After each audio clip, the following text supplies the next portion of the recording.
Hello दोस्तों, कैसे हैं आप। आज हम लोग एक और नई हिंदी कहानी सुनेंगे जिसका नाम है नीमा और बिल्ली की कहानी। किसी गांव में एक छोटी सी लड़की थी जिसका नाम नीमा था। नीमा बहुत ही प्यारी और होशियार थी। उसके पिता एक गांव में एक किसान थे और उसकी माँ घर में रहकर अपना खुद का काम करती थी। वह सब अपनी छोटी सी दुनिया में बहुत खुश थे। गांव का जीवन और प्यार से भरी प्यारी सी जिंदगी। एक दिन नीमा अपने गांव के जंगल में खेलने चली गई, जहां बहुत से सुंदर सुंदर जानवर थे।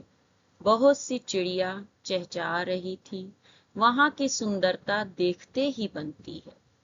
जंगल में उसने एक छोटी सी बिल्ली को देखा। वह बिल्ली बहुत ही डरी हुई थी और चिल्ला रही थी। नीमा ने उस बिल्ली को अपने पास बुलाया और उसे प्यार से स्पर्श किया।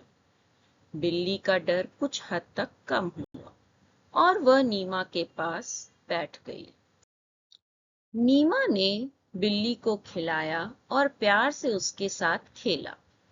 बिल्ली भी नीमा के साथ खुश थी और उसे पसंद करने लगी। जब रात हुई, नीमा बिल्ली को अपने घर ले गई। नीमा बिल्ली के साथ बहुत खुश थी। वह बिल्ली भी बहुत खुश थी। उसे एक नई दोस्त जो मिल गई थी। बिल्ली ने नीमा के घर में अपनी नई जगह को बहुत ही पसंद किया। वह अपने नए घर में सुखी सुखी रहने लगी। नीमा भी खुश थी कि उसने बिल्ली को अपने दोस्त बनाया। अब तो नीमा और बिल्ली हमेशा साथ साथ रहते और साथ साथ खेलते, खूब मस्ती करते, साथ ही खाते सोते। कुछ दिन बाद गांव में बहुत बड़ा मेला आया। नीमा और बिल्ली मेले में बहुत मस्ती करने गए। वहां बहुत सारे गेम्स और राइड्स थे जिन्हें नीमा ने और बिल्ली ने मिलकर खेला और मेले में खूब मस्ती की, जहां और भी बहुत पालतू जानवर आए थे।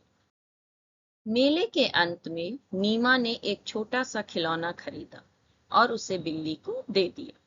बिल्ली ने खिलौने को बहुत पसंद किया और उसे अपने साथ ले जाकर खेलने लगी। बिल्ली बहुत खुश थी। उसे नीमा से बहुत प्यार और दुलार मिल रहा था।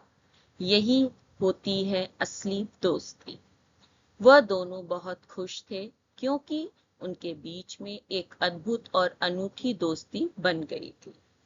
नीमा और बिल्ली ने साथ मिलकर कई मुश्किलें और समस्याओं का सामना किया, लेकिन उन्होंने हमेशा एक दूसरे का साथ दिया और उन्हें हर मुश्किल से निपटने की शक्ति दी। इस तरह नीलमा और उसकी बिल्ली ने एक बेहद प्यारी और अद्भुत दोस्ती की कहानी बयां कर दी। वे हमेशा साथ रहते थे और एक दूसरे का साथ अपने जीवन में हर पल का आनंद लेते थे। तो फ्रेंड, हमने इस कहानी से क्या सीख ली। इस कहानी से हमें यह सीख मिलती है कि दोस्ती में विश्वास और साथित्व का महत्व होता है। चाहे जीवन की कितनी भी मुश्किलें आए, अगर हमारे पास सच्चा और वफादार दोस्त है तो हम हर समस्या का सामना कर सकते हैं और खुशियों का साथ दे सकते हैं। तो दोस्तों, इस कहानी से हमें ये भी सीख मिलती है कि दोस्ती में विश्वास और सहानुभूति का महत्व होता है। जब हम दूसरों के साथ खुशियां और दुख को साझा करते हैं तो हमारा जीवन और भी सुंदर और समृद्ध हो जाता है। दोस्ती हमें उत्तरदायित्व और सहयोग की भावना सिखाती है। अच्छे दोस्त हमारे जीवन को सजीव और खुशहाल बनाते हैं। तो फ्रेंड्स, आपको ये कहानी कैसी लगी? आप कमेंट करके जरूर बताइएगा। Thank you.